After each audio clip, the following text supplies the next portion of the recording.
So hi everyone, this is me Ashish from की मासी 2.0। तो इस वीडियो को स्टार्ट करने से पहले मैं आप सभी से तहे दिल से गुजारिश करना चाहूंगा कि let's clap for our education system. मैंने अपने एजुकेशन सिस्टम के बारे में कुछ लिखा है, मैं आपको पढ़ के सुनाता हूँ। और आज जो हुआ वो सिर्फ एक टाइपिंग टेस्ट नहीं था। आज कई स्टूडेंट्स ने एक ऐसी सिचुएशन को फेस की जिनका किसी भी फेयर एग्जामिनेशन से कोई लेना देना नहीं था। किसी की स्क्रीन ब्लिंक कर रही थी, किसी का सिस्टम एक दो बार लॉग आउट हो गया, किसी का टाइमर जंप कर गया, किसी स्टूडेंट ने कीबोर्ड की प्रॉब्लम बताई, सर कीबोर्ड ठीक से काम नहीं कर रहा। तो उसको पता है क्या जवाब मिला? कीबोर्ड चेंज नहीं होगा भाई, आप टाइपिंग चालू करो, कीबोर्ड खुद ही सॉफ्ट हो जाएगा। ये आंसर दिया हमारे इन्विजिलेटर ने। एक और तालिया। कीबोर्ड कोई एथलीट है क्या जो वार्म अप के बाद सॉफ्ट हो जाएगा? किसी स्टूडेंट ने सही चेयर मांगी, चेयर सही नहीं थी, उसने बोला कि भाई इन्विजिलेटर जी भैया चेयर चेंज कर दो, तो उसको पता है क्या जवाब मिला? तुम डिसेबल्ड नहीं हो।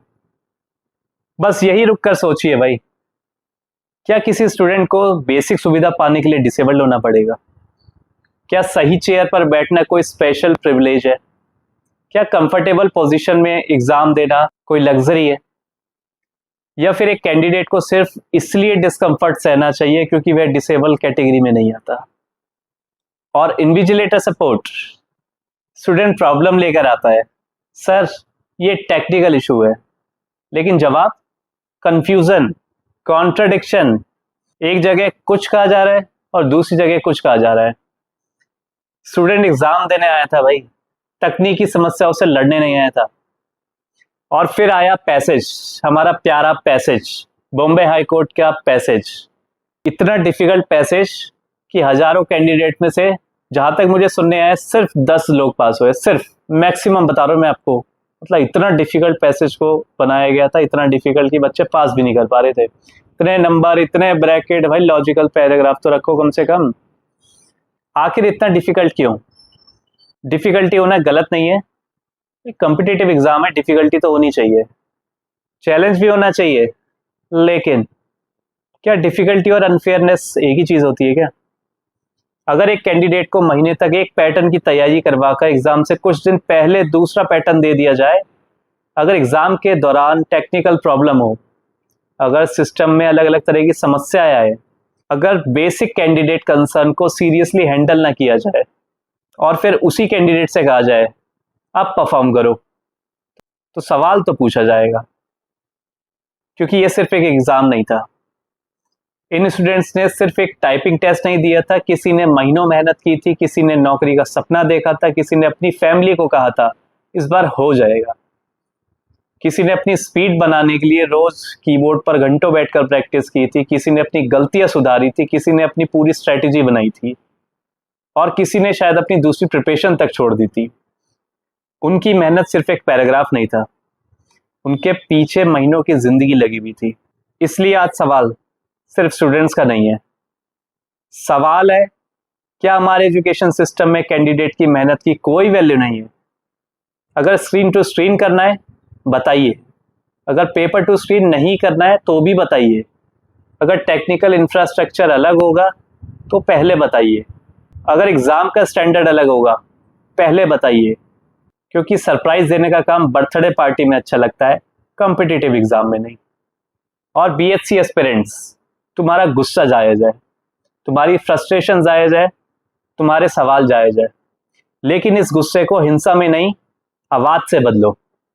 अपनी बात रखो, फैक्ट्स के साथ रखो, एविडेंस के साथ रखो, ऑफिशियल अथॉरिटी से सवाल पूछो, रिप्रेजेंटेशन दो, अपनी आवाज उठाओ, क्योंकि चुप रहना सॉल्यूशन नहीं है, ना कभी था ना कभी होगा।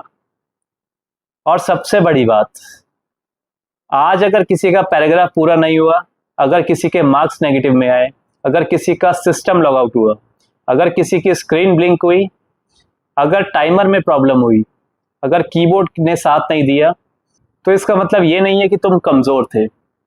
कभी कभी कैंडिडेट की परफॉर्मेंस उसकी एबिलिटी देख के तय नहीं होती, एनवायरनमेंट भी मैटर करता है। और एग्जामिनेशन सिस्टम की रिस्पॉन्सिबिलिटी है कि हर कैंडिडेट को फेयर अपॉर्चुनिटी दे।